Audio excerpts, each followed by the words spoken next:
It says 29 seconds, so it's recording.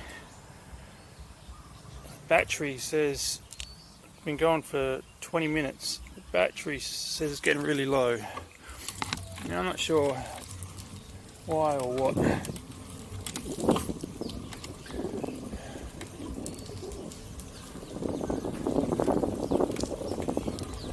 I'm quite interested to see how long this battery lasts. Maybe the battery is not as healthy as it used to be because it's barely been used. When I bought it, I couldn't actually order the second battery or charger. They didn't have that in stock, which would have meant you could take the batteries out and charge them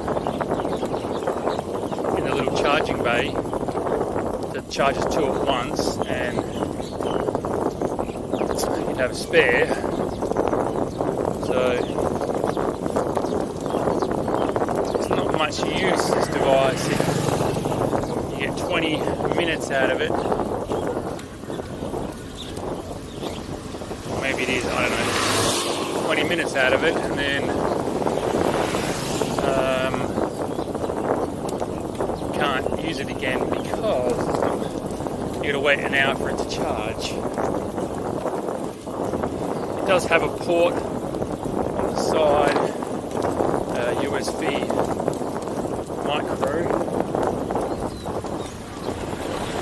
which you could run it off a Dynahub or an external battery and run the wire down the thing, like an external power pack, which might be a great idea.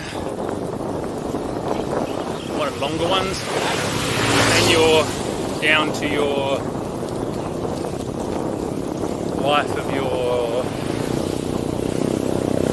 size of your memory card.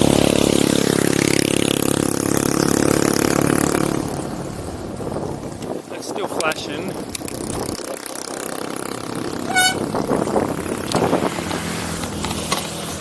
Yesterday I got to 10 kilometers before the battery died. Well, before I realised the battery had died.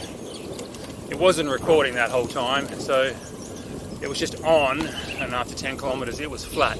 But when I left it was 32% because I just pulled it out of the box. I was kind of hoping that if we left at 88 or 82 or whatever it was this morning, we would get more than 10 kilometers in.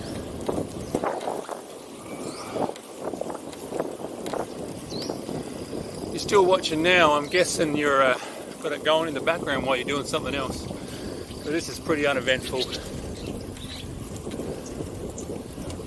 My plan is to find some of the more interesting little spots around here and do a highlights video rather than just a general ride, but I need to work out how long I get out of this thing before it's flat and how much I can really record. There's a few spots around here that are quite pretty. Most of them are off dirt though, so I am interested to see how stable this is in this setup, and also what it would be like on dirt. Here's your motorcycle, they kind of pull out all the time without checking anything. You can't hear a car, and then they can't hear a car, there is no traffic. There is no traffic, they just pull out. Even if they can pull out of traffic when there is a car, but anyway. A few cyclists I know have been knocked off their bikes by motorbikes doing that. Just pulling out without paying attention. So I give them a wide berth and assume they're going to pull out. Every motorcycle on the side of the road is going to pull out in front of you. So far, that has stopped me from getting knocked off my bike.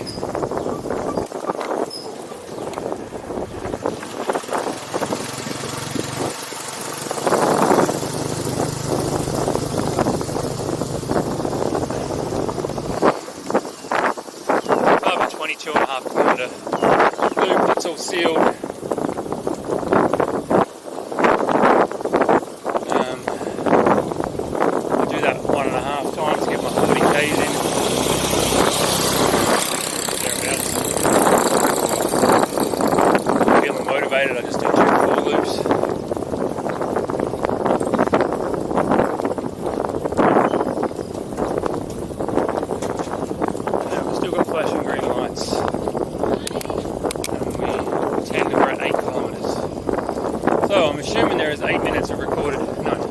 27 minutes of recorded data thereabouts. It's my Garmin watch distance GPS shit.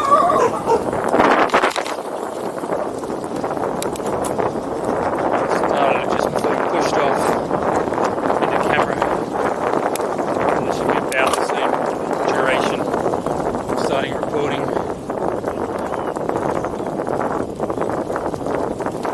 Maybe yesterday's camera turned itself off, not because it was flat, but because it was on in standby mode and not recording, and then after 30 minutes because it wasn't recording, it turned itself off. That might be an option as well, because no one's using it. It just thought someone left it on, forgot about it. Morning.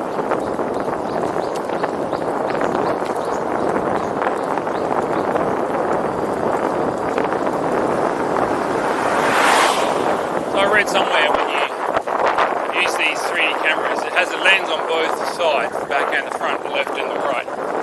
Fisheye lens, that's how it stitches it together. But I read somewhere that you should point the lens, it should be vertical, lens on both sides, so they've got more of a chance to both get sunlight, so the visual depth of the brightness of both recordings is more equal and blends better.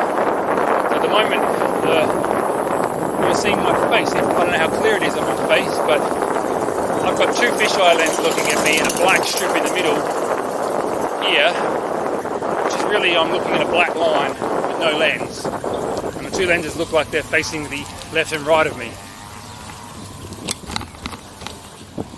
Post, obviously, if you look down on your head tube, you would see where the logo normally goes for your bike. That's where the pole pops out, and you shouldn't be able to see that. It should just look like some sort of blurry, nondescript mess at that point, and the pole, a black pole that it's on, seems to disappear. So tech knows how to blend around that to lose it somehow. Alright, this is Cockapong Road. It's kind of the main bit of road that I ride on. A few sections that could ride dirt, but I ride the asphalt. Not because I'm locked into asphalt, I like riding on dirt, but it makes me go up and down the hill. At the moment on the left is the mountain, Khao Yai, on the right is the beach, 8 kilometers away. And every time I go east to west,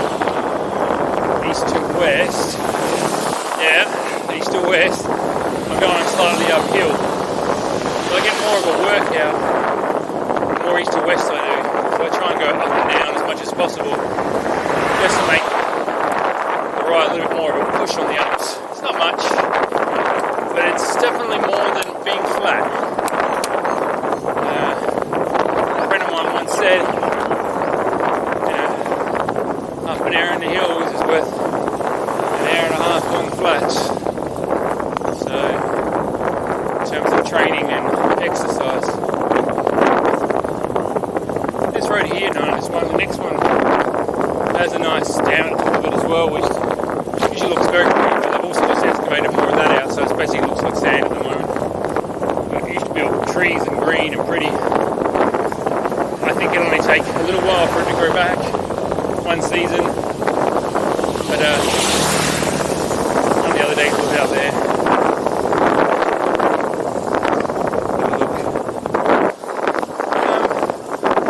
Right, this is about the spot yesterday. Went up on 10 kilometers, where I noticed the camera was off. Right now we still have flashing green light.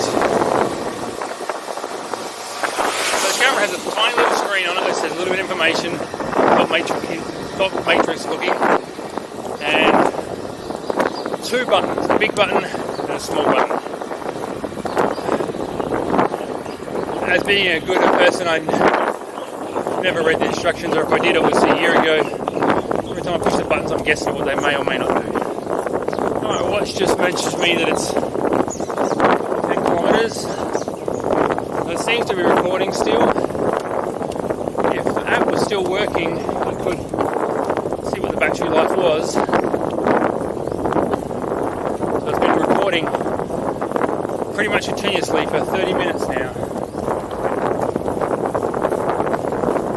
Hokapong on the right here, Coral Project, about food and better farming. Not precisely sure what they do, but this area is full of royalists because of this thing. It's been here for 50 years and employs a lot of people and educated a lot of people, so they are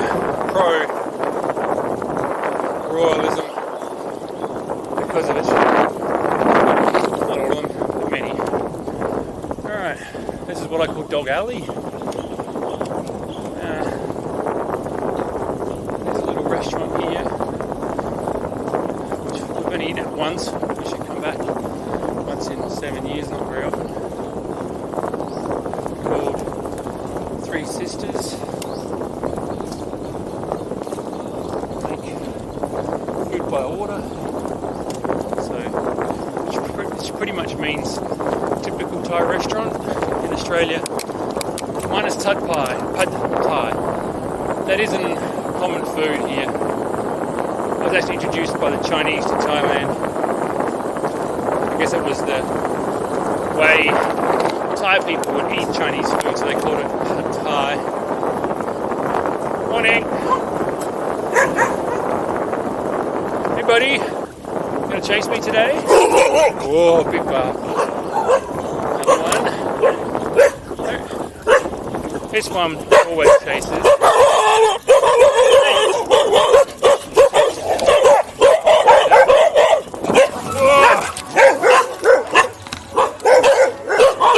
Hey!